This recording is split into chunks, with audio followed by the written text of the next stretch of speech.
国家卫生研究院公布有心人食安眠药仔的调查，发现讲14天来有心人食安眠药仔的比例是降低真济，也毋过所有药仔愈食愈重的问题。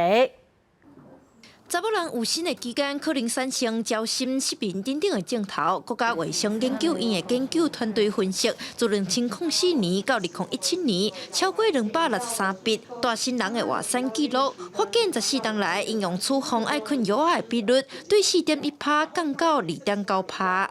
我个人认为说，它比较是反映出了一个在台湾对于孕妇有睡眠、精神健康困扰的这个孕妇我们在医疗的这个现场里面，它其实被评估的是越来越仔细、越来越谨慎。医生也表示，调查发现爱困药仔使用上济的时阵是第一孕期，原因可能是患者也唔知影有新。那进一步分析处方剂量，使用爱困药仔治疗剂量增加的大新人比例提悬，这甲过去精神障碍诊断的比例相符合。有一些它可能有轻微的增加，或者是说存在一个我刚刚讲到可能1/1000到1/1003的比率，是说，确实有一些孕妇她的身心健康状况，如果是以过去的14年来这样子来看